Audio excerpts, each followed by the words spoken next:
Blood for the Blood God, Skulls for the Skull Throne. Let's talk through the full rules for the World Eaters Codex.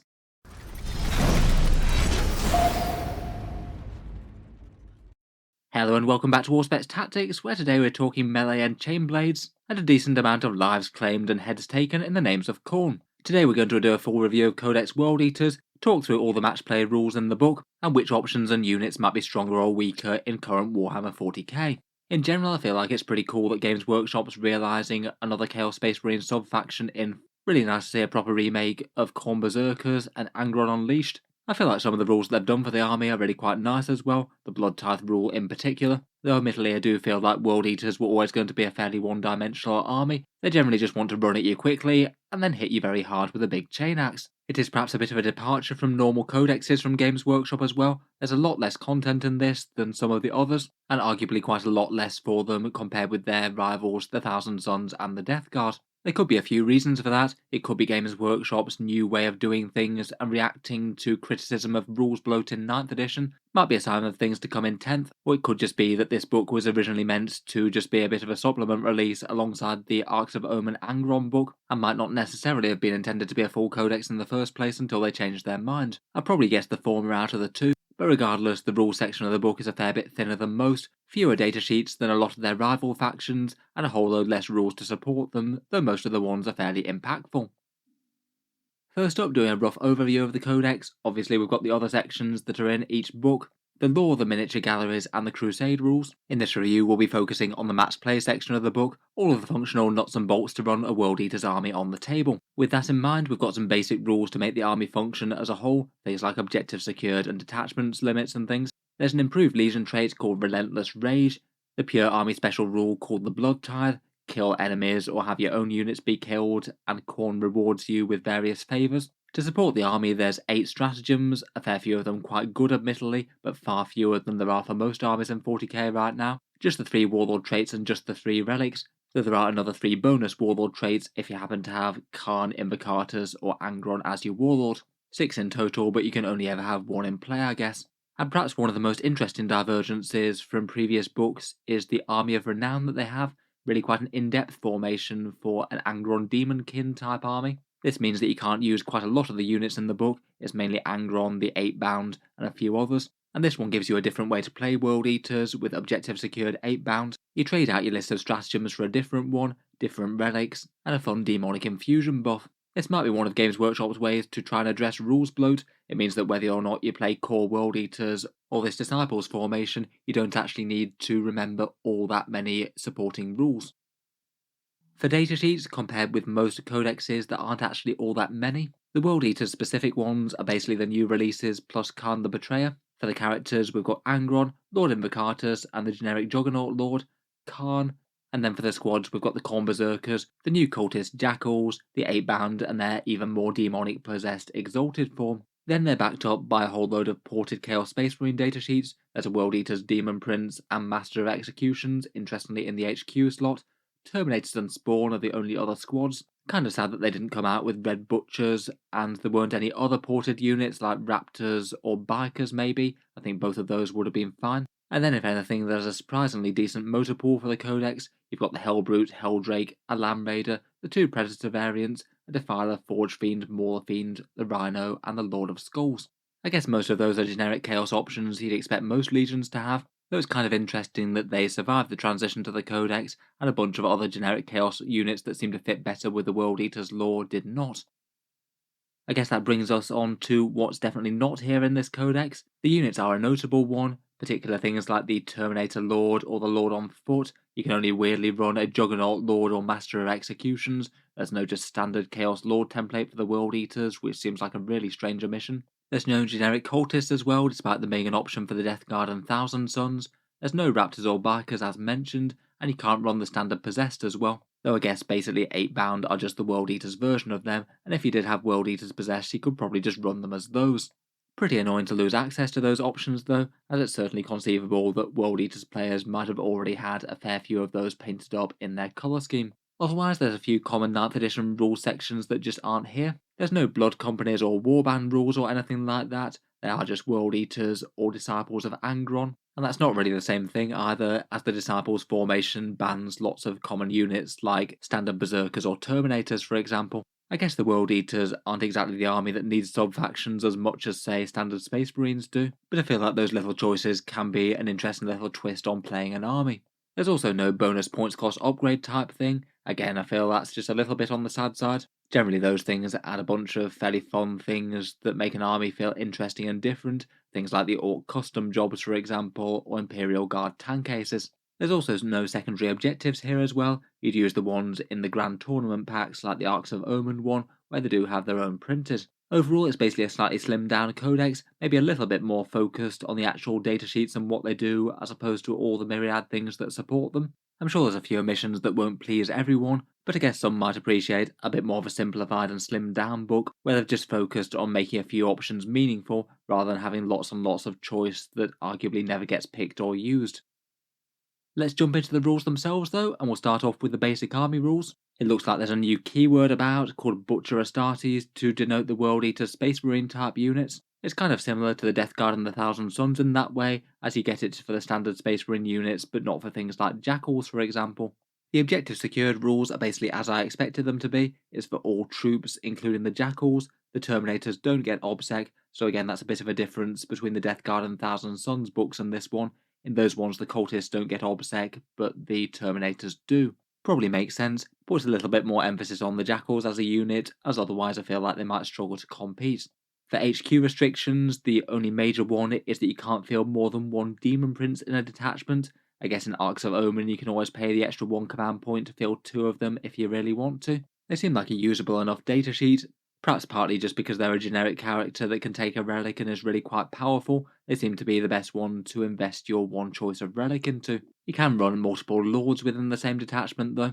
So you could say run multiple Juggernaut lords or Khorne plus Lord Invocatus. That isn't going to be an issue. The Jakhals have a mere mortals type rule similar to the Codex Chaos Space Marines. You can't take more Jackal units than you have Butcher Astartes core units. So that'd be the regular 8-bound, the Terminators, and the Khorne Berzerkers. Maybe not the biggest ask in the world. Means you can't really have a big tide of Jackals too comfortably, though I'm not sure it will be the best tactic anyway, to be honest. 7 points for their Toughness 3 profile isn't enormously standout in my opinion. Finally, they've got a couple of generic Codex rules, the Demon Engine keyword, which is the same as Codex Chaos Space Marines, a 5+ invul, and they regenerate a wound at the start of your command phase. Handy enough, though I don't think it's really good enough to make the Demon Engines the actual focus of this book. And then there's the Warp Strike special rule, which is your standard issue deep strike greater than 9 inches away. Appears on things like Terminators and the Exalted Eightbound. Overall, nothing too surprising here, fairly standard for the various flavours of Chaos Space Marines so far. Otherwise, for the World Eaters core rules are their version of their Legion trait, now renamed Relentless Rage from Butcher's Nails. And this one basically applies to all units in a World Eaters detachment, whether or not it's World Eaters or the Disciples of the Red Angel. Basically, all of them get this. To my understanding, I think that this is literally everyone, as it's a detachment-wide rule that applies to World Eaters keyword units, so a pretty awesome army-wide buff there. Previously, in the Chaos Space Marine Codex, it used to be just +1 attack on the charge, and it got buffed to +1 attack whether you charged, were charged, or heroically intervened, basically on the first round of combat the vast majority of the time. Now though, it's not only +1 attack, but Khorne also gives them +1 strength as well, pushing your Khorne Berzerkers and Terminators up to strength 6, and 8-bound up to strength 7 for example. Overall, really quite a nice buff to melee damage. I feel like the +1 attack is more relevant than the +1 strength, but if it gets you to a helpful break point against your targets, then it's going to be a really big deal. It might mean that World Eaters are just a little bit less vicious after the first charge has subsided,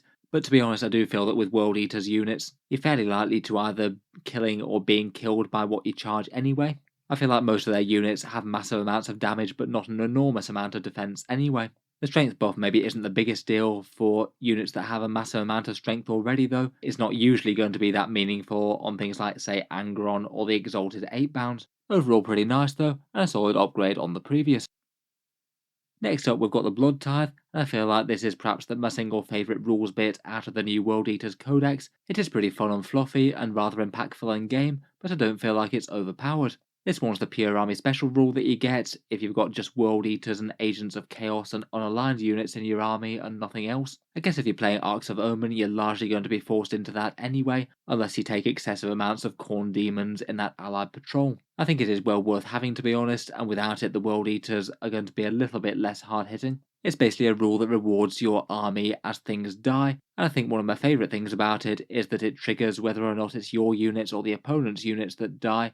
After all, Khorne cares not from where the blood flows. The way that it works is that you amass Blood Tithe points, and then you spend them at the end of any phase on a list of abilities. Most of them are abilities that once they're there, they last all game long after the point that you've triggered them, so your army is going to get stronger and tougher as the game goes on. Your first way of getting them is that every single unit that dies, friend or foe, generates you 1 Blood Tithe point, and it perhaps kind of incentivizes you to run, say, 3 individual spawn in the list if you can. They're very cheap and are likely to get this mechanic rolling a bit quicker if you just throw them at the enemy. Then you've got the option to get up to 2 extra Blood Tithe points per phase, 1 Blood Tithe point if any of a character, monster or vehicle were killed, but if you get multiple of those types it doesn't get you more. Say for example if you had a good turn, you kill 3 enemy monsters, 1 enemy vehicle and a character, that still only lets you 1 extra Blood Tithe point overall, but obviously you get the 1 Blood Tithe point per each unit destroyed. Then the other bonus point is if you bring down something really big. If you kill an enemy Titanic unit, then you get 1 extra on top of the previous one. So say if the only thing that you killed in one turn was an Imperial Knight, then you'd happen to get 3 Blood Tithe points, as it satisfies all 3 conditions. Helps out a bit against armies like that might not have all that many units on the board, I suppose. Then when you've amassed some Blood Tithe points, you can spend them at the end of any phase. You can only trigger 1 ability per phase, so you might want to be just a little bit careful and think about triggering some in your opponent's turn if it makes sense. Most of the abilities, bar the Angron Revival one, all last all game long, and again barring the Angron Revival one, you can only use each of the rest of them once. Going through the list of abilities, you'd need to spend between 2 and 6 Blood Tithe points on each of these.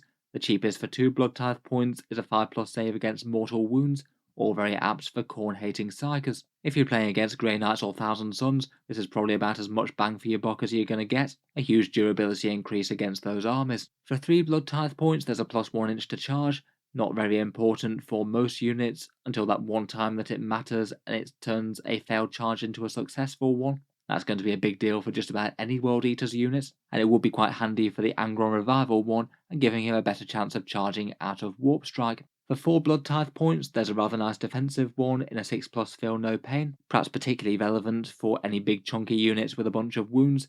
Vehicles and Angron will really like that, a little bit less meaningful for any units that are targeted by excess damage weapons. Say for example a Khorne Berzerker isn't going to care too much about having this if it's hit by a damage D3+3 gun for example. Still a solid toughness boost though. Again for 4 Blood Tithe points there's improving your AP by -1 in melee. I feel like this is going to be important for some armies but less so than others. If you're running loads of Berserkers with the AP -2 this could be a big deal, particularly against armies like Space Marines. If you're running loads of AP -3 Terminators or Eightbound, it's probably less important. For 5 Blood Tithe points, we've got a +1 to hit in melee, a pretty solid increase to damage there, though again it will be more relevant on some units than others. Exalted Eightbound and your characters usually hit on 2s, so it won't be the thing that they'll care about. I'd say perhaps the single best damage buff out of this entire list is the 5 Blood Tithe point 1 4 6s hit, gain an extra hit in melee. That's simple and reliable, and it's going to increase the damage output of literally every unit in your army, usually by around about 20 to 33% depending on what you're fighting with. It's really big on Jakhals and Terminators with Power Fists and Chain Fists. If you want extra damage in your army, this would be my default go-to unless there was a specific situation that meant you wanted to do one of the others. For 6 Blood Tithe points, there's 6s to hit in melee auto wound the enemy. This one's the one that you might want to go for if you've got lots of mid-strength units punching up against knights. It's going to be really meaningful for anything wounding them on 5. I think it usually equates to something like a 50% damage boost. It's fairly bad though if you're wounding your enemy on 3s or something though. Most of those auto wounds would have wounded anyway, so it's just less meaningful, particularly for a big 6 points. Finally for the big 6 Blood Tithe points, we've got the one to resurrect Angron. This one's perhaps one of the most single intimidating ones on the list and will be a massive psychological blow to your opponent, I think. If Angrons died previously in the game, then you use this one for 6 points, you basically add him back into your reserves, and next time you've got a reinforcement phase in your movement phase, you set him up anywhere that's greater than 9 inches away via Warp Strike.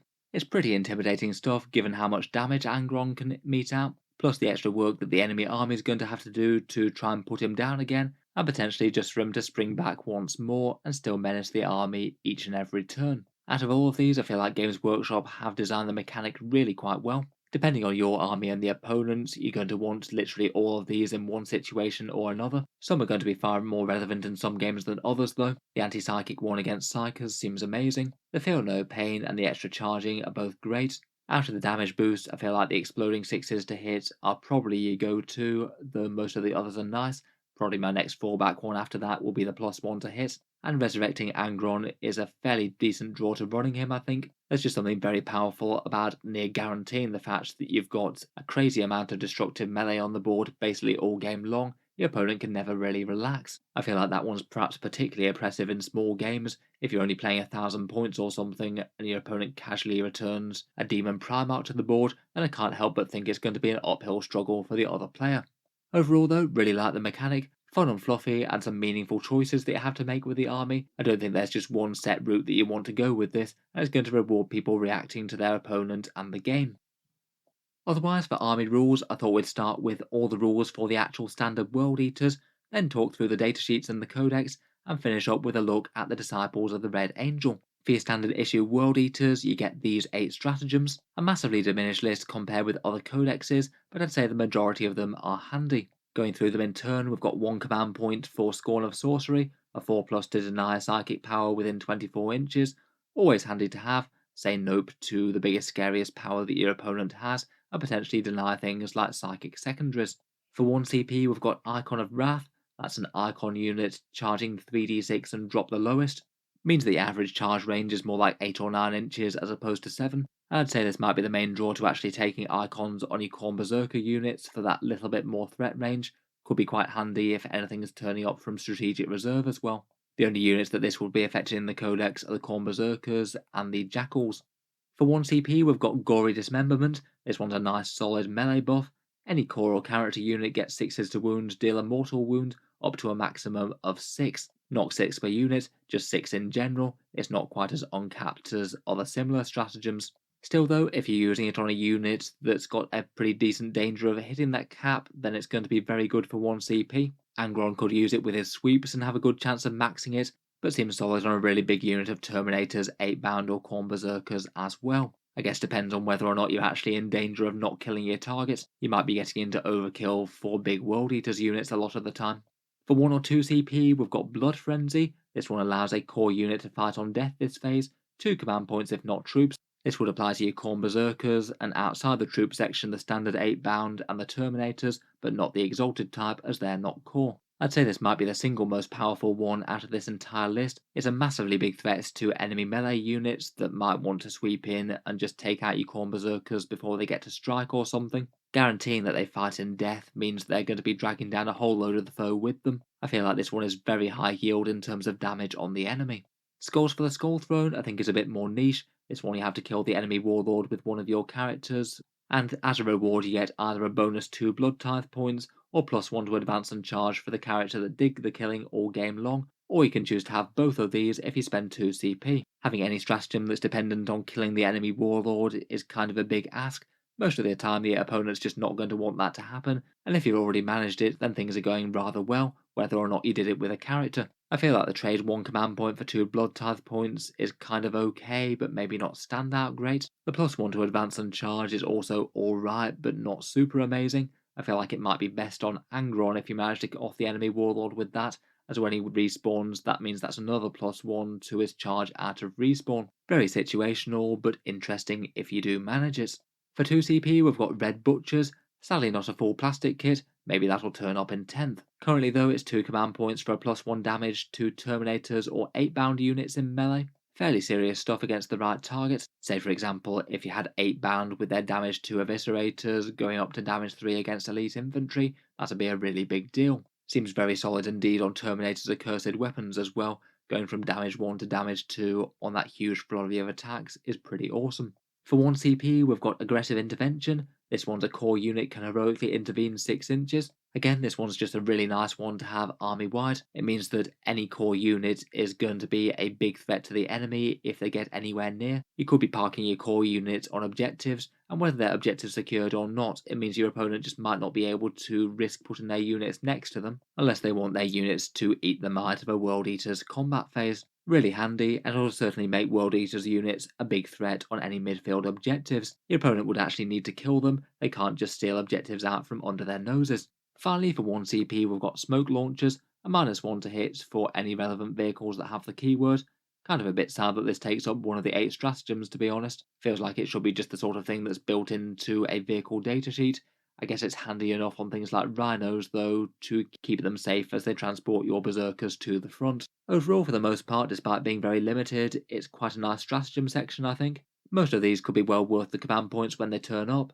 The denying psychic power is nice to have. The Icon of Wrath could be handy for long charges with berserkers. Gory Dismemberment is a nice and predictable melee damage increase. Mortal Wounds are great. Fighting on Death is massive against enemy melee troops. Red Butchers seems usable on big units, and Aggressive Intervention is a nice one to help you dominate the board and force the enemy to back off or face combat. I think potentially the most powerful ones are the Blood Frenzy and Aggressive Intervention ones. The chance to get basically an entire extra phase of combat out of a World Eater's unit is about as good value as you're going to get in this book with how much damage they do.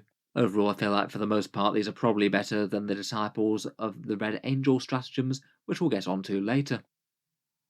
Next up, we've got the Warlord Traits. They've done these a bit differently in this codex compared with other 9th edition books. There's just the 3 generic ones that you have one to choose from. Then each of the 3 named characters get their own Warlord traits that only they can have and no one else has, rather than just getting one of the generic ones that you can pick for another character. It's also notable that there's no way that you can get more than 1 Warlord trait on the board in a World Eater's army. We've just seen the stratagems, and there's no one for picking up an extra trait. It does mean that even within this small section of rules, you'll basically never see the majority of these plays.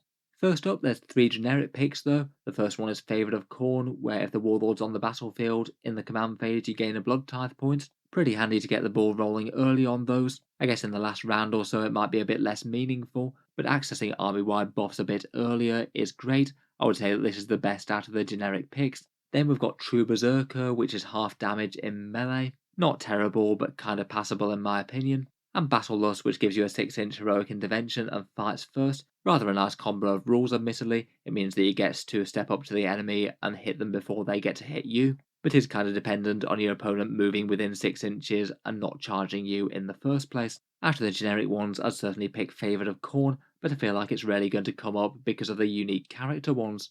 Speaking of which, if Angron's included, he's kind of oppressive to Warlord traits.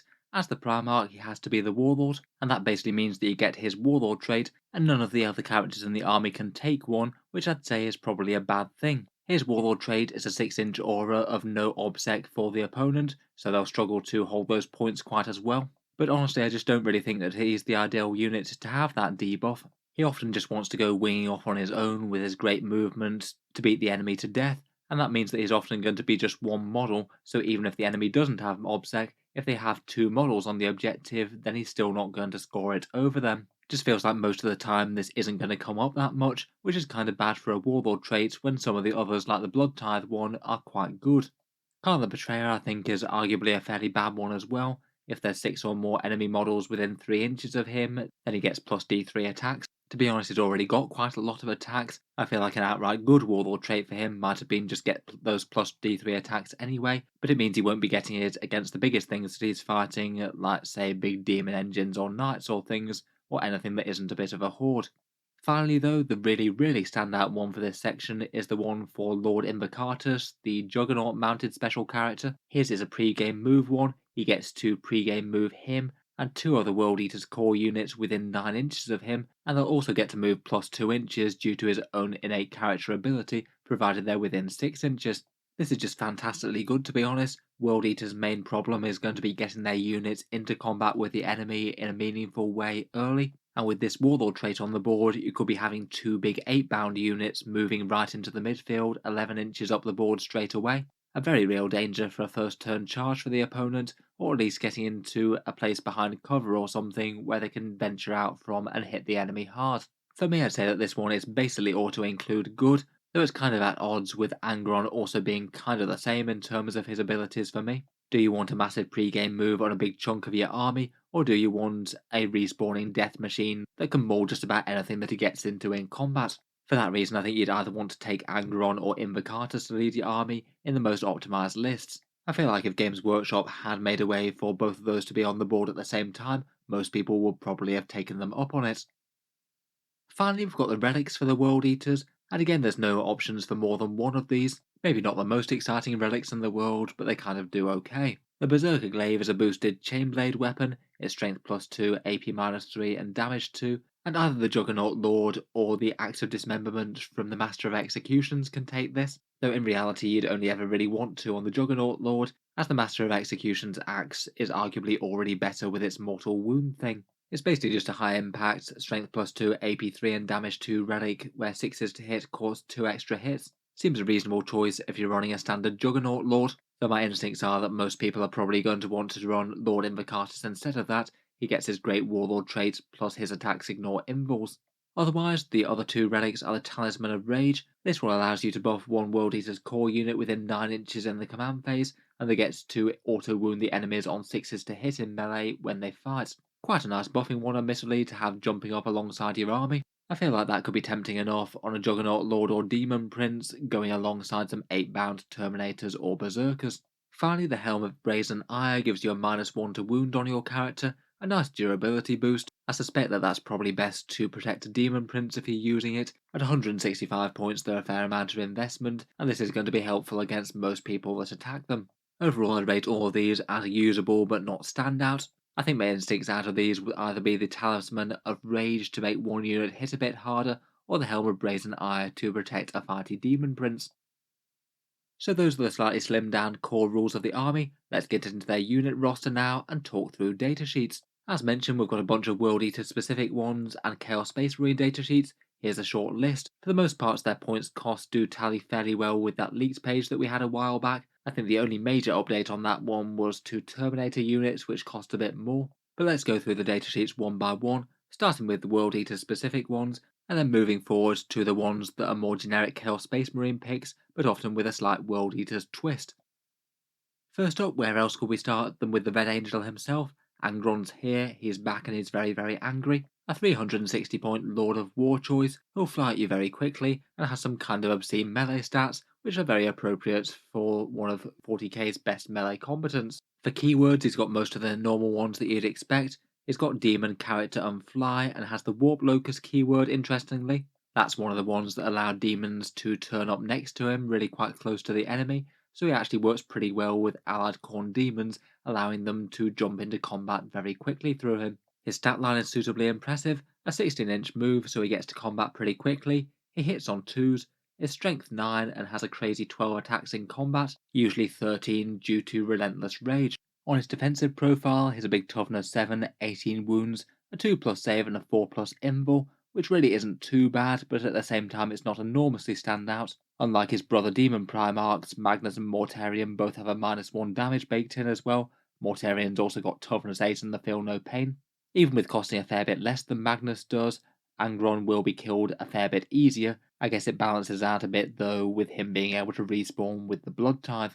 As he's a big model, his profile does degrade, he goes down to a minimum movement and attacks of 8, all very Khorne. In combat, his melee is kind of hilarious. He strikes with Samniarius and Spine Grinder, and he either makes a sweep or slash attack, a sweep attack being a ridiculous 39 attacks at strength user, AP -3 and damage 1, with +1 strength that's usually going to be strength 10 attacks, and that's going to maul just about anything in the game straight off. Against really heavy stuff though, he is going to be more efficient with that slash attack. It's strength +5, so strength 15 with Relentless Rage, AP -4 and damage D3+3. If he uses his own rerolls on himself, then he gets a crazy 52 damage against a toughness 7 vehicle. He can quite reliably engage multiple units at once if he can reach them. In terms of special rules, he's got his Relentless Rage plus the Blood Tithe, and then a trio of different buffing and debuffing abilities. Champion of the Arena is his standard Chapter Master style rerolls, 4 rerolls to hit either on himself or on a nearby unit within 6 inches. I feel like typically the easiest way is just going to be able to use it on its own obscene melee profile, though if you can get it off on say a big unit of Terminators just about to make a charge, that might be more worth it. Then he's got a rule of Wrathful Presence. This one you get to choose at the start of each command phase, and he gets your choice of 3 different auras, either an aura plus 1 attack to core World Eaters units, reroll hit rolls of 1 to all World Eaters units, including non-core ones. This one doesn't affect himself though. And then the biggest and baddest one is his aura of no falling back, treating enemy units to exactly what they don't want, an extra turn where they have to be in combat with the Demon Primarch and potentially getting killed. For me, I feel like the first 2 ones are kind of duds. He's going to be moving so fast that he's usually going to be outpacing his fellow World Eaters units, though I guess they might be usable enough if it's late game and things are getting a bit more messy with multiple units in combat. The no fallback one could be absolutely game changing in the right situation. Say you charge a unit and kill it, then consolidate into another one. If you play against an army that's basically all shooting, then Angron's entirely safe from them being able to shoot him whatsoever, as he'll be locked in combat. It's also pretty handy if he is charging something that's just spectacularly tough. He manages to kill most of it, but not all of it, and then the rest of that battered unit can't fall back. Really nasty stuff, and if he gets into the midst of an enemy army, bad things are going to happen. Otherwise, as mentioned, he's got his Warlord trait of a 6-inch aura to cancel Obsec. Will be powerful if it ever comes up, though I think it will be quite rare. Being forced to be the Warlord, I'd say, is quite bad as it robs you of the other traits, and as mentioned, he can respawn himself with the Blood Tithe for 6 Blood Tithe points, coming back to the board when he dies. I think with that movement and that respawn mechanic, he's going to be a seriously spooky model for enemy armies to fight against. Though he does have some opportunity cost, he could be spending those Blood Tithe points on something else. Plus, with more than 18 wounds, he can't hide behind terrain, so enemy armies with a bunch of long-range anti-tank might be able to kill him early. I suspect not auto-include, though I'm sure plenty of armies will run him and do well. Moving on, let's talk troops, and first up we have the Khorne Berzerkers, a troop's choice of 5 to 10 models at 22 points each, a really quite lovely reincarnation of the miniatures I think. Your battle line troops ready to deal out an obscene amount of mid-strength, mid-AP hits, usually going to be a threat to most things. Statline wise, they're Space Marines, they move 6 inches, hit on 3s, have toughness 4 and 2 wounds, and a 3+ armor save. Though being Khorne Berzerkers, their melee stats are amplified, a big strength 5 and 4 attacks, and 5 attacks on the champion. Their standard weapons are the Berserker Chainblades, strength user AP -2 and damage 1. It's interesting to see the different variants between their previous and new profile. They could easily get to AP -3 before, but I guess that's been balanced out by the Blood Tithe. I guess at base a unit of 10 of these guys is going to be throwing out 41 attacks at strength 5 AP -2, certainly enough to give most units a pause. Then for upgrades, the Berserkers have got 3 different options. I think my favourite by far out of them is the Berserker Eviscerator for +5 points. This one changes the strength to strength +3, so a great big strength 8 there, AP -4 and damage 2, and what's more, it doesn't even have any negative to hit either. These only cost 5 points and are 1 per 5 models. I would absolutely take 1 per every 5 models that you have. The extra 5 points for that is really worth it against heavies. Pretty big that with Relentless Rage that's going to be hitting at strength 9, AP -4 and damage 2 with a huge 5 attacks. Anything without -1 damage is going to feel it big. Otherwise though, the Icon of Wrath is 5 points. This one's a bit weird, as it basically allows them to auto-finish actions when they Blood Surge, which doesn't seem like the biggest deal as we get onto. Perhaps the main reason that you'd want to take it is the stratagem access that it gives you. It gives you the option for the 3d6-inch charge drop the lowest, though that does cost you a command point, so paying 5 points to unlock it is maybe a bit so-so. Probably more worth it on big units than small ones, as then spending a command point to get them into combat is going to be more worth it. Finally, a few of them can take plasma pistols at +5 points each, 1 on the champion, and then 1 per 5 models beyond that. I'd rate these as fun little upgrades if you have the spare points available. In reality though, the plasma shot just isn't really worth the 5 points, particularly as overcharging it gives you the chance to kill your own Berserker for free. Games Workshop likes to work in multiples of 5, but I feel like these are worth a bit less than that. Probably the single most fun thing though is their new Blood Surge mechanic, which they gain when they lose casualties. Blood Surge is really quite a fun rule for the Khorne Berzerkers I think. Basically this happens every time a Khorne Berzerkers model takes a casualty from shooting, so that's fully destroyed models. Just one model being injured and taking a single wound doesn't count. This gives Khorne Berzerkers a rule that's very similar to an old Black Templar rule. Basically when they're shot they get closer to the enemy. When they lose a casualty from shooting, you can opt to make a Blood Surge rule, then roll a d6 inches and move that far as close as possible to the nearest enemy unit.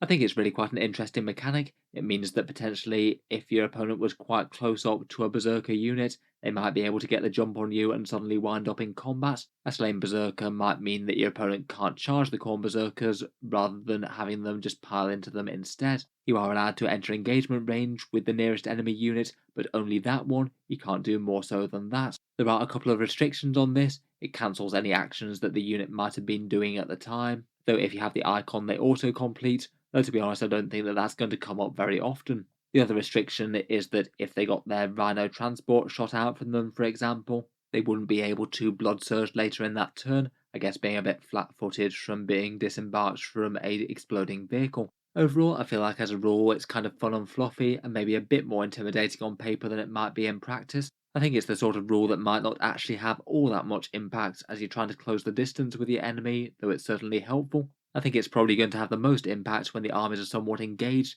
You might not have many berserkers left, but when the enemy tries to finish off your damage squads, they might suddenly be jumping into combat with you, something they're really not going to enjoy. I guess for maximising this mechanic, it might incentivise you to take some slightly bigger berserker squads rather than smaller ones, though I think it's not the be all and end all. Either way, I think I could see World Eater's list taking a few units of Khorne Berzerkers troops to hold the battle line. I think I'd be most tempted by small squads with one of those eviscerators in each.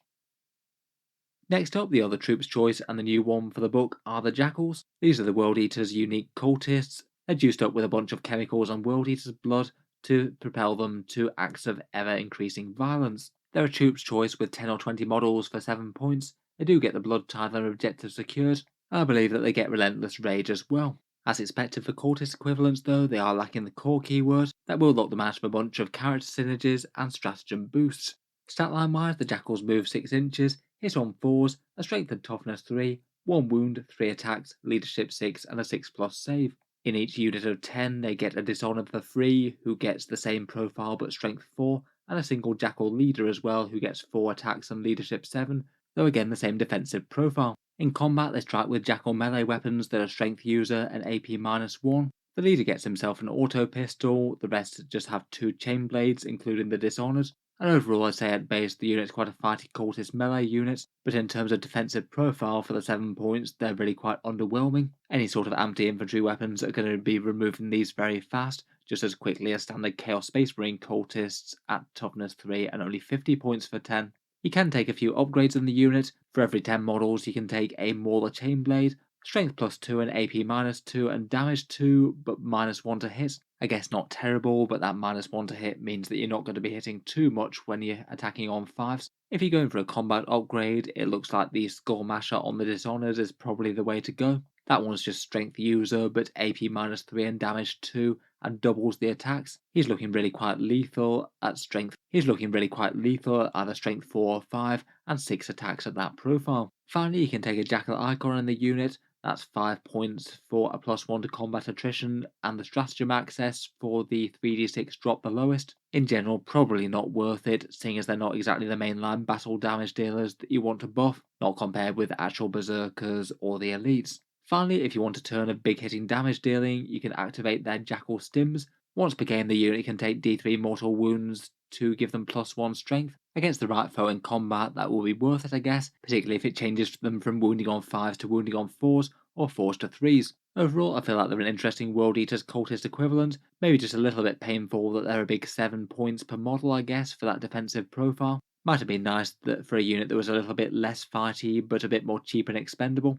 Though even so, these guys are grunts that can hold objectives and do actions and things with their objectives secured, and compared with most standard cultists, these guys can actually pack a fairly savage punch in melee against the right target. They'll fairly comfortably ruin any sort of light infantry, and if you pay 5 points to the Dishonored, then he packs a fairly hefty punch against Space Marines. Next up, let's move into the Elite World Eater's unique units, and first up we have the Eightbound. Perhaps the biggest thing that Games Workshop have added to their range, essentially World Eaters Possessed. Fast-moving mutated Space Marines with 8 bloodletters crammed into them and a whole load of violence. In each unit you get 3 to 6 models, each for 40 points. They do have the core keyword, so can receive buffs, unlike the Exalted version, and they get the Demon keyword, as well as most of the rest that you'd expect. The Eightbound are basically treated very similar to Chaos Space Marine Possessed. They can ride in Land Raiders, but not in things like Rhinos, and they've got quite a similar stat line to the Chaos Space Marine Possessed as well. Fast moving at 9 inches, hit on 3s, strength 6 and 4 attacks, and then toughness 5, 3 wounds, and a 3+ save with a 5+ demonic invul. Overall, I'd rate them as fairly spectacular melee damage dealers, but maybe not all that exciting on the defensive front, as they're basically the same as the Chaos Space Marine possessed there, but cost 12 points more. In combat, your standard 8-bound gets 2 8-bound Eviscerators. These are strength user AP -3 and damage 2, but each one of these gives you +1 attack, so typically in combat, each 8-bound is going to be striking with a massive 7 attacks, all at strength 7 with Relentless Rage, AP -3 and damage 2. Pretty hefty stuff that's just going to ruin 2 wound infantry. Then for the champion, you get a free upgrade to choose either dual lacerators or heavy chainglaive. The dual lacerators are basically just slightly more vicious 8-bound eviscerators, but don't get you the extra attacks. They'll usually be striking at strength 8, AP 3 and damage 3, but just the 6 attacks, I guess, with Relentless Rage. Still though, that's phenomenally dangerous against just about anything that you can come into contact with. Or they have the option to trade that out for the heavy chainglaive, strength +1 again, so usually strength 8, AP -3 and damage 1, but double attacks, so a crazy 12 attacks out of that guy. Kinda mad, either way I think it's a fairly big upgrade on the standard 8-bound model. Strength 8 is a really big breakpoint, and whether or not you want just loads of damage 1 attacks or slightly fewer damage 3, both of them are great. Otherwise, in terms of special rules, Blood Scent allows them to arrive from Strategic Reserve in round 1. To be honest, I feel like that rule's kind of a trap. These are the guys that you just want on the board from turn 1. Their good movement means that they should be able to hide behind terrain and jump from place to place a bit better than most other units, and I feel like just having them turn up on round 1 9 inches away from the enemy isn't the best. Odds are you're going to fail the charge and then just get gunned down. Like the standard possess, they also get fear as well, so -1 leadership aura against enemy troops up close. Overall, standard 8-bound are kind of monstrous. They easily have the melee damage to get through. Core allows them a bunch of good options, including access to some really great stratagems, and it's pretty nice that in terms of battle line units, they're the fastest moving big melee damage dealer that the World Eaters can field. The other option for fielding 8-bound is to field them as the Exalted unit. This one's a 3 model unit elite's choice. You can't take any more or any less. And I feel like these guys are a really interesting trade-off between the standard 8-bound. I'd say that the biggest thing that they lose are that they're not core, but on the plus side they're far better at threatening enemy heavy units, and they're more durable per point as well. Even with the extra 5 points that they cost per model, the 4+ invul save that they get over the 5+ of the standard 8-bound does win out for that, I think. In general, their base stat line is kind of similar. They're pretty much the same stat line, except the Exalted 8-bound hit on 2s, not 3s, and as mentioned, they do have that big 4+ invul save, which is a big nice to have. As well as the hitting on 2s, their improved melee also comes in the option of having an 8-bound Chain Fist as well as an Eviscerator. The way that this is going to work is that the majority of the attacks are going to be made with the Chain Fist. They're hitting at strength +3, AP -4, and damage 2. So usually that's going to be 5 attacks at that profile at strength 10. Really quite a big improvement over the standard 8-bound Eviscerator that hits at strength 7, AP -3, and only hits on 3s, not 2s. Then on top of that, they'll also be able to make that extra attack with a standard 8-bound Eviscerator, another one at strength user AP 3 and damage 2, but hitting on 2s once more. Then the champion gets some slightly altered war gear. They have the option of taking dual Chain Fists for a damage 3 attack with that same Chain Fist profile, which I think is absolutely worth it, and at strength 10 that's going to wreck most things. Or they can trade it out for that same heavy chainglaive option that the previous unit could, strength 8, AP -3 and damage 1, and typically 12 attacks. Then for supporting special rules, these guys ditch the Blood Scent special rule for a combination of Warp Strike and a chance to prevent enemy fallback. I guess they could be kind of annoying to pop up exactly where the enemy don't want them via Deep Strike, though admittedly if they are going to be trying to make the charge that turn, there's a good chance of failing, even if they do get the +1 to charge off from the Blood Tithe.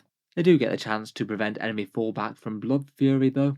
Interestingly enough, this is a big 6-inch aura, so if they're anywhere near an enemy unit that wants to fall back, there's a good chance they won't be able to. You roll a dice on a 4+, that unit simply can't fall back at all. It doesn't affect enemy vehicles, so it isn't going to be relevant against every single foe. But again, like Angron's no fallback rule, that could be very disruptive and really quite powerful against the wrong enemy targets. Overall, I'd say that these guys bring a fair amount of just massive raw might. Kind of interesting that Games Workshop has given the standard 8-bound a slightly weedier stat line, though not by much, and a whole load of more support gear, or you can just take these guys that just seem to be a bit more efficient in terms of both damage and defense. I could see people running some of each of these guys. some of the Exalted ones just for efficient damage dealers, and then a bunch of standard ones just for buffs added characters and stratagems. Moving on, before we jump into unique characters, I thought we'd just cover the other Elite's choices and the spawn. World Eater's Terminators are kind of a copy-paste from the Chaos Space Marine Terminator squad. They've basically got the same stat line and war gear, 3 wound models at toughness 4, a 2+ save and a 5+ invul. They do get a small upgrade over the standard Chaos Space Marine Terminators though, with +1 attack per model, and are currently 1 point cheaper than standard Chaos Space Marine Terminators at 35 points per model as well. I would bear in mind though that these guys will function really quite differently to standard Chaos Space Marine Terminators.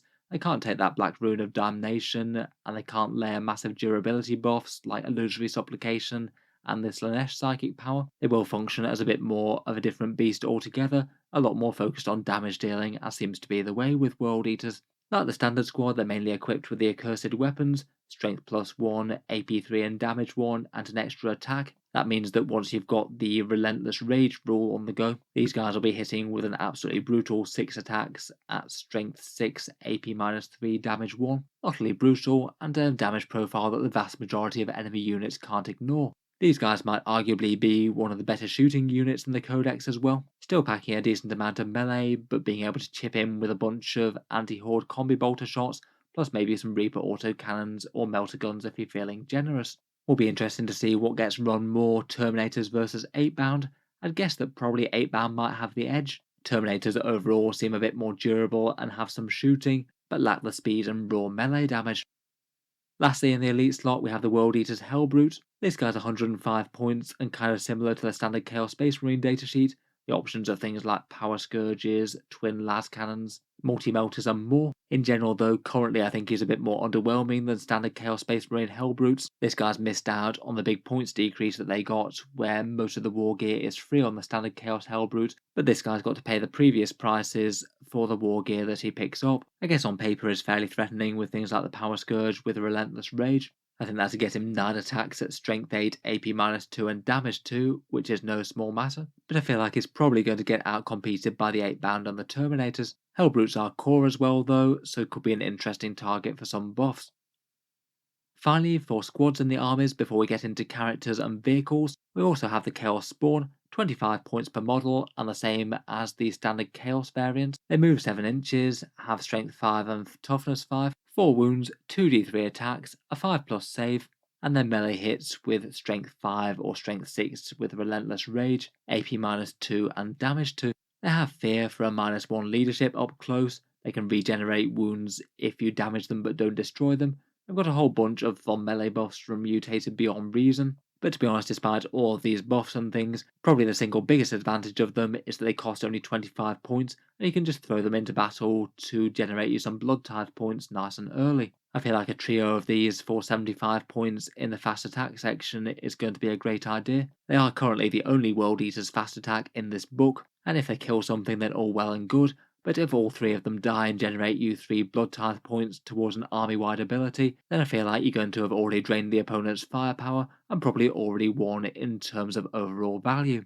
I feel like a few spawner almost auto-include at the moment. Nice walking Blood Tithe points, who might even surprise you and maul an enemy unit before you die, or surprisingly survive on an objective or something and score you some victory points.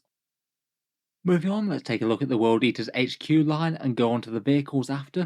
First up, we have none other than the new incarnation of Khorne the Betrayer, 140 points, and he's got significantly more dangerous since his datasheet update. Khorne moves 6 inches, he hits on 2s, his strength 6 with a big 9 attacks at AP-4 and damage 3, so he's going to be extra nasty at killing medium infantry, I guess strength 7 normally with Relentless Rage, and 10 attacks. Toughness wise is toughness 4 with 6 wounds and a 2+ save and a 4+ invul, not too bad overall. I would bear in mind that in combat he has lost his fights twice ability, he isn't going to be hitting the enemy twice with those massive 10 attacks, and he doesn't ignore hit modifiers anymore. Both of those are things that he's had since 8th edition, so it's kind of sad to see them go. He's basically had those things just consolidated into flat more damage on his base profile. He is pretty spectacular at killing elite infantry now. His plasma pistol is interesting, it automatically overheats at strength 8, AP3 and damage 2, though it doesn't actually give you any mortal wounds. I kind of feel that that's a little bit sad. It was kind of fun when he gave himself his own overheat mortal wounds just because he was too angry not to overcharge it.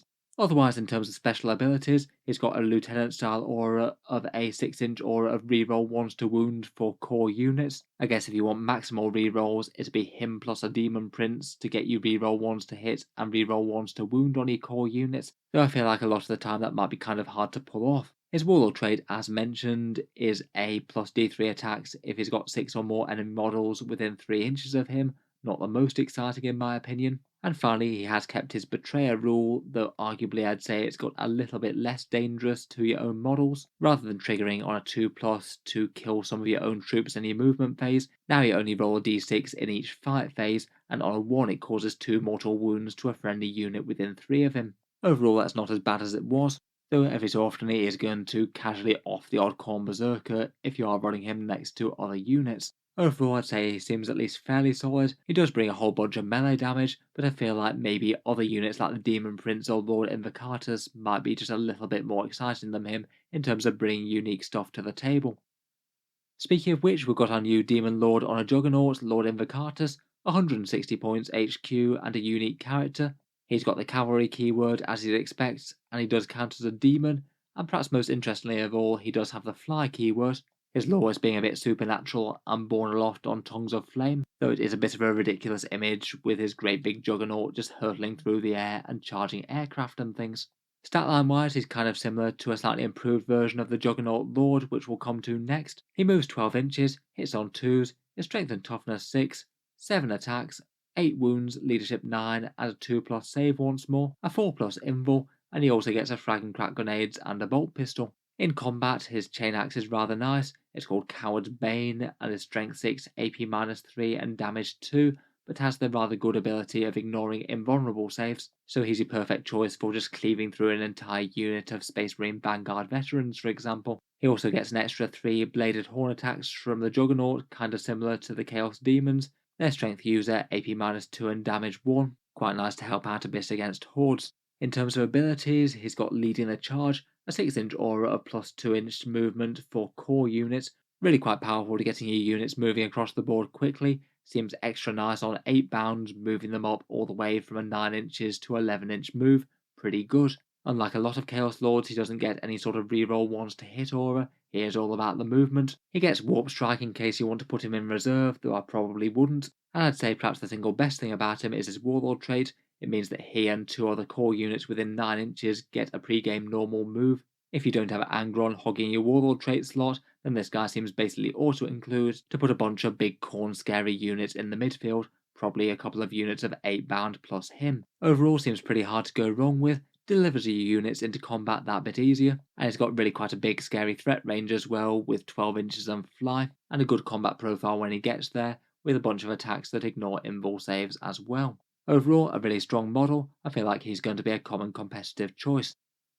The alternative to him is the generic Khorne Lord on a Juggernaut. He's 125 points and doesn't get the fly keyword, so it is going to be a bit more annoying for him moving around terrain. Statline wise, he only moves 10 inches, a little bit slower than Lord Invocatus, and he only has a 3+ save, so I get a couple of little statline buffs to make up for his lower points cost. In combat, he isn't anywhere near as threatening as Lord Invocatus as well.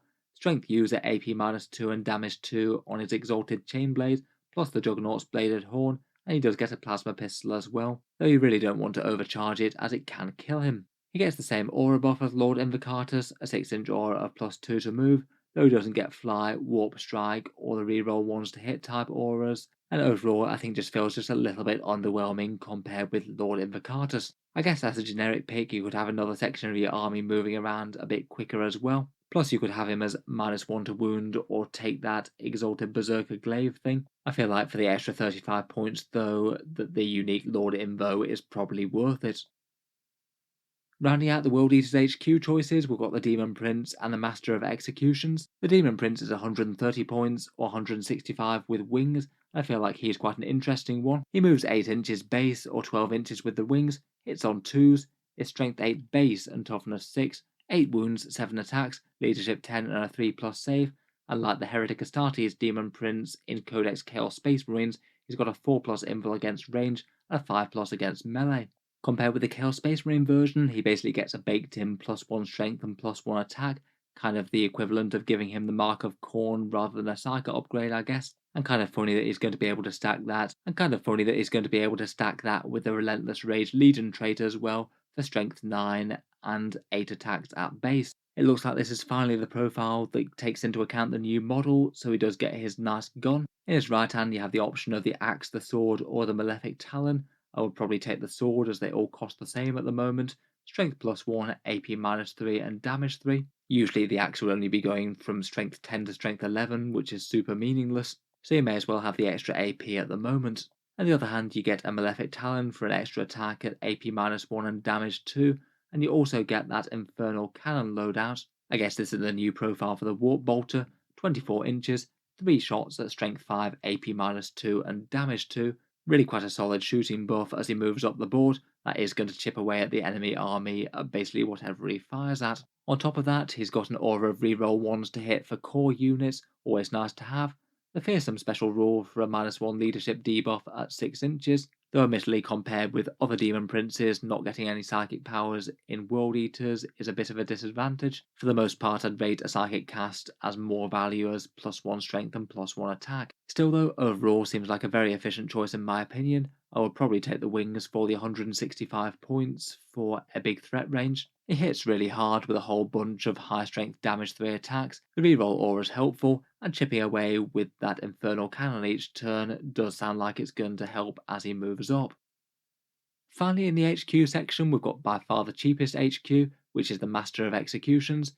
He's an elite choice in Codex Chaos Space Marines, though he is an HQ for World Eaters. I guess now this guy is the closest thing that you can get to a standard Lord on foot, otherwise you've only got the generic Lord on Juggernaut. This guy's really quite cheap, only 65 points, and he basically has the exact same stat line as he does in Codex Chaos Space Marines. He hits on 2s with his Axe of Dismemberment, which is usually going to be hitting at strength 8, AP 3 and damage 2, a big 7 attacks on the charge. And just like the standard Chaos Space Marine one, every unmodified hit roll of a 6 allows him to inflict 2 mortal wounds on the target, and the attack sequence ends. I feel like that one's maybe just a little bit less meaningful, as there's fewer ways for him to get 40 rolls to hit in World Eaters compared with, say, Word Bearers Chaos Space Marines. But still, for a 65-point character, that's an enormous amount of melee threat, and I feel like in the excitement of the other character choices, these guys might be a bit overlooked, but are really quite efficient indeed for this points cost. He doesn't really have any buffing rules, but he's got a couple of champion-style rules. He gets to reroll against characters on the wound roll, and he has a big 6-inch heroic intervention at base as well, meaning that he's kind of hard to keep out of combat with if the enemy tries to charge some of your other units, so he can step up and give them a good slap with that axe. Pretty scary stuff. I could imagine one of these just lurking in the ranks or jumping out of a rhino as pretty bad news for any one target. Finally, after the squads and the characters, we have the World Eaters' vehicles, perhaps a part of the Codex that just feels a little bit tacked on and not really synergizing very well with the core of what they want to do. I'd argue that perhaps the World Eaters' Rhino might be the most interesting of them, an 80 points cheap transport to deliver your Berserkers where they need to go. Considering they aren't particularly tough or particularly fast for the cost but do have decent combat, it seems like quite a good fit with them. I would bear in mind that the World Eaters vehicles appear to have missed out on that big points change that the Chaos Space Marine vehicles got. In Codex Chaos Space Marines and Thousand Suns and things, they just made a bunch of war gear cheaper or free, say choices on the Helbrute, the Rhino, or the Chaos Predators all got either cheaper or free, and this World Eaters book was apparently sent to the printers too early for that, so it does mean that a lot of their choices are a bit less efficient by comparison. Kind of sad to get no free extra combi bolter or havoc launchers on these, but given the importance of delivering World Eaters intact to the front lines, they're probably still worth it. The other big and chunky transport is the Land Raider, 265 points, toughness 9, and gets the Soul Shatter Lascannon profiles on the Lascannon sponsons, their d6 plus 2 damage. Certainly a solid enough transport. A lot of armies just aren't really going to have efficient anti-tank to be able to deal with them that well. We are going to be giving up a lot of points of World Eaters troops and options to field Land Raiders. I feel maybe just a bit underwhelming as well, following the loss of Armour of Contempt. For the Predators, these are kind of super inefficient at the moment. They'll be toughness 8 and get the Soul Shatter Lascannon turret profile, the same as the standard Chaos Space Marine version. Out of the two, I'd certainly take the Annihilator if you had to take one or the other. It's both cheaper and better. Though again, these guys compare pretty roughly to standard Chaos Space Marines right now, as you have to pay full price for the sponsons, The standard Chaos ones get the heavy bolters built in.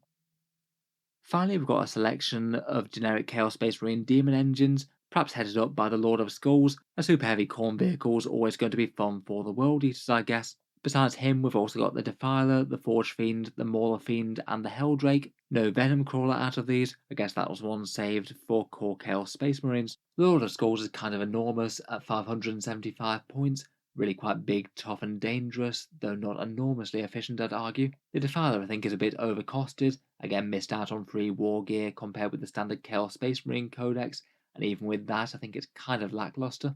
The Forge Fiend could give you a bit of general purpose fire support, though still I don't think it's all that efficient. The Mauler Fiend has some big melee threat that I guess will quite like the extra attack from World Eaters, still though it's not exactly a particularly commonly played datasheet for Chaos Space Marines, and arguably the World Eaters might do a bit less for it than say Iron Warriors or Word Bearers might do. And finally, the poor old Helldrake has had a massive nerf come from Games Workshop recently, having to start off the board and basically ruining the thing that was best for it, being a fast-moving skirmisher that can get stuck in early and get line of sight on things that were hidden. Overall, I feel like the Demon Engine section of the Codex just isn't really going to be all that impressive. I guess you could take it as a bit of a premium to get a bit of fire support in the army from things like a Forge Fiend or a Defiler maybe.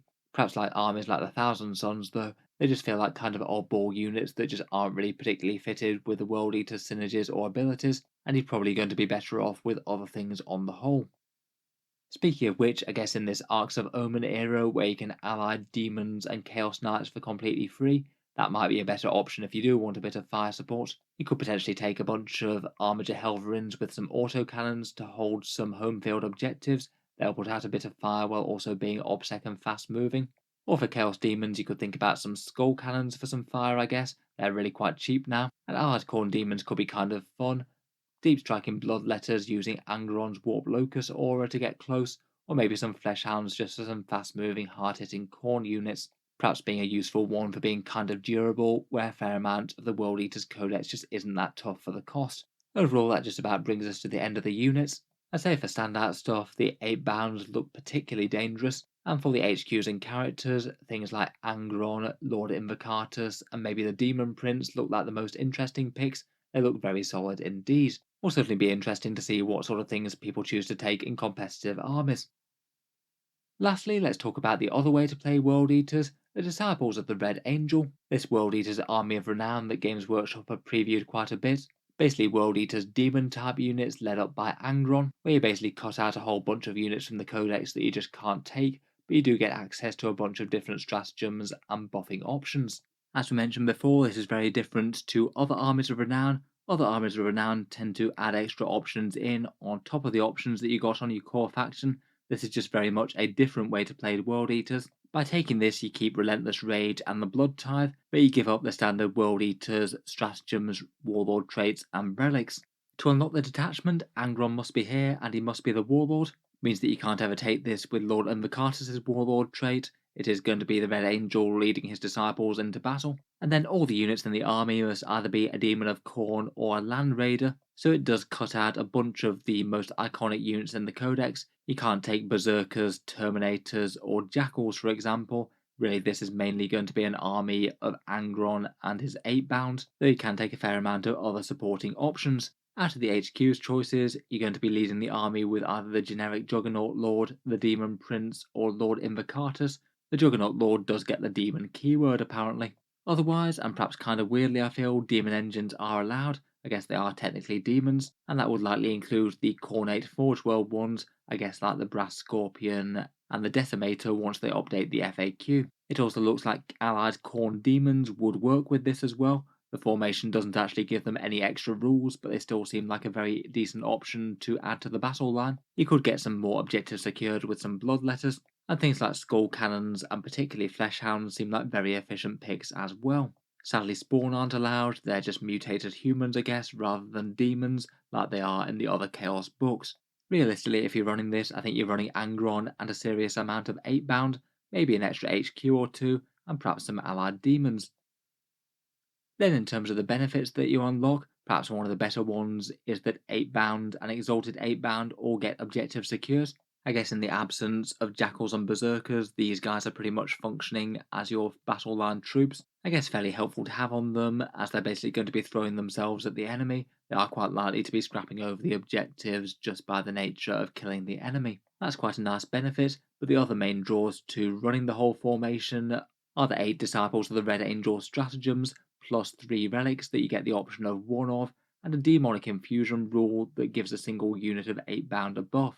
This formation doesn't have any unique Warlord traits, unlike the generic World Eater ones, as Angron has to be the Warlord, so you'll be taking his. Let's go through those benefits then, and the first one we've got is this Daemonic Infusion. This one gives a single unit of 8-bound a boost, and you can use it either on the standard ones or the Exalted unit. I feel like this one is actually quite a minor thing, to be honest. It's just literally one choice of 3 of some kind of okay upgrades for the unit, and only applying to one squad in the army makes it a little bit lackluster. The options that you've got are counting as 2 models for objectives, I guess handy enough to have, seeing as your objective secured, I suppose. A damage boost one where you get 1 mortal wound per 6 to wound in melee to a maximum of 6. Nice enough to add to their core purpose, but I feel like a lot of the time they might well be overkilling their target anyway. And finally, a 4+ save against mortal wounds. Kind of annoying to have to pick as a pre-game selection, as some armies use them in a big way and some armies really don't. I feel like you could probably make arguments for any of these. Perhaps my favourite choice though probably might just be the damage one on a big unit of 5 standard 8-bound perhaps. That way you've got a core unit that deals significantly more damage dealing, might have some sort of combination of the benefits of being a core unit but similar sort of damage output to the Exalted unit. A fairly potent combo, I suppose. Then we've got the 3 different relics of the Disciples of the Red Angels. These are the Burning Plate, the Soul Burner, and the Skull of Angrons. Your only choices for these will either be the Demon Prince or the Juggernaut Lord, and I'd probably be tempted to go for the Demon Prince out of the 2. First up, there's the Burning Plate for a +1 to your saving throw and +1 wound. Not awful, but also not that good, seeing as both of these have at least a 4+ invul save against ranged attacks anyway. That +1 save might often just not be all that relevant. Soul Burner is a Relic Demon Prince Infernal Cannon. Instead of being the 3 shots at strength 5 and damage 2, it becomes 2d6 auto hits at strength 7, AP -2 and damage 1. The range does get decreased to only 12 inches though. It's not terrible, though maybe feels like a bit of a side grade, more damage up close, but I feel like it's a little bit painful to give up one of the actual few semi-long ranged weapons that the World Eaters have. Finally, there's the Skull of Angron. The bearer gets to reroll wound rolls in melee against 1 nominated unit chosen in each command phase. I feel like that one's probably the one that I'd go for out of the 3. Actually increases the primary damage output of your character quite significantly. A whole bunch of strength 9 attacks out of your Demon Prince re-rolling wounds is going to be pretty massive against just about anything. Really quite nice against things with pesky transhuman physiology as well. I feel like the existence of the relics make you want to run at least one generic character in the list, probably a Demon Prince, and I think I'd be most tempted by that relic skull.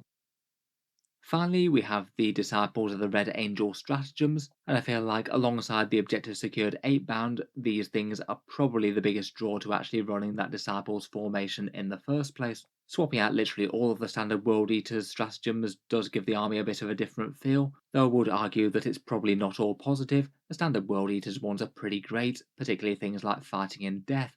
Going through the Disciple stratagems, first up we have Terrifying Assault. This is a charge phase one where you nominate one enemy unit. That unit can't overwatch, can't set to defend, and gets -1 to hit in melee, a really nice cluster of debuffs. This one seems solid to put on a big fighty shooty enemy unit that you want to kill in combat. A big unit of Terminators with a bunch of guns or something like an Imperial Knight seem like a pretty ideal target.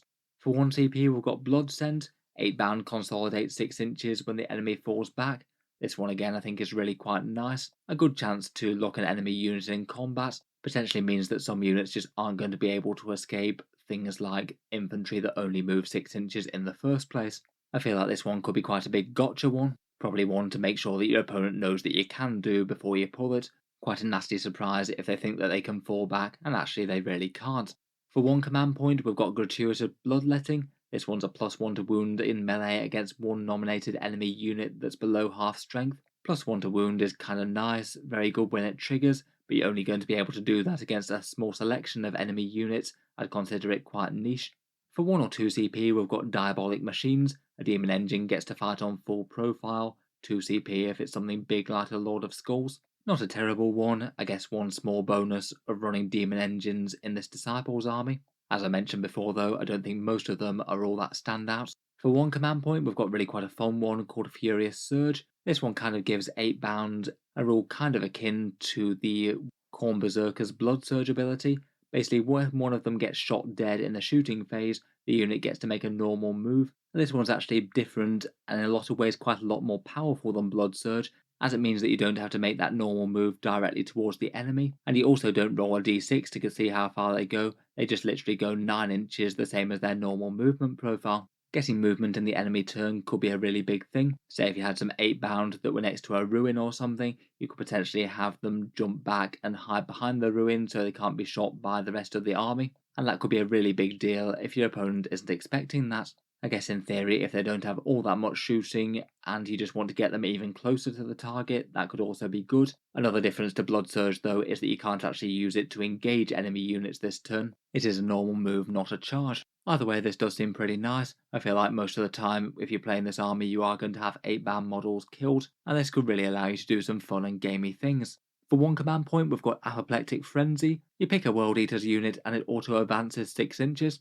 I guess a nice extra little bit of movement if you just need to tow onto an objective or something, or if you really want that automatic advance to make sure that you're actually hidden safe behind terrain as opposed to having the chance of hanging out in the open. Seems good, though it doesn't look like there's any way to advance and charge with any units in the book, so it's not going to be something that spurs you into combat in the same turn. For one command point, we've got Bloodthirsty Determination. This is one that allows you to ignore charge modifiers, that will break certain stratagems, or if you're going into certain difficult terrain. Not going to be useful all the time, but the few times that it is, you will be quite thankful for it, I guess. And finally, for one command point, we've got Violent Dismemberment. If you kill an enemy unit in melee, then the unit that did so gets a 6-inch aura of -2 leadership and -1 combat attrition. I guess that gives the enemy units a better chance of failing and falling back in the morale phase. Realistically, I feel like that one's going to be kinda niche. You both need to kill a unit and also have caused some casualties on another nearby unit, and then have that morale differential actually be meaningful. I think this one's not going to be played all that often. Overall, I'd say that this probably isn't quite as all-round standout as the normal World Eaters one. You are missing some big options like the Mortal Wound one, the Heroic Intervention, the Psychic Denial, and that Fight on Death. Out of these though, I feel like the Terrifying Assault one's quite nice to prevent Overwatch. The 8-bound jumping back into melee is quite good, as is the Furious Surge moving when they get shot. Most of the rest of those seem just a little bit borderline value or a bit situational. For me, I'm not sure if there's quite enough here to really make you want to play that Disciples of the Red Angels formation, rather than World Eaters proper, and have a much greater unit selection. In general, just in terms of raw power, I would rate core World Eaters over the Disciples. Certainly seems like a fun and different way to shake up the army though, if you fancy playing World Eaters but in a different demony style. So anyway, that just about wraps us up for our full review of Codex World Eaters. Overall, I do feel like it's a kind of interesting book, though maybe just a little bit mono-dimensional. I know core units are pretty much always going to be pretty exclusive, all about the melee and killing the enemy dead in combat. I do feel that really quite a lot of the units though basically have a very sort of similar feel. Not really all that tough, not really enormously fast, not all that durable, but just have everything skewed towards mass amounts of melee damage and killing things in combat with a bunch of mid-strength damage 2 or 3 attacks. I can't help but think a few slightly tougher units might not have hurt the Codex all that much, but I guess it is an army that's just going to play in a very set way. Charge the enemy, cut them down in combat, blood for the blood god, and so on and so forth. Perhaps the most interesting thing within the Codex, I think, is whether or not people choose to take Lord Invocatus and pre-game moves versus the scary respawning nightmare that is Angron. I feel like you could make some good arguments for both. Will be interesting to see what people choose more.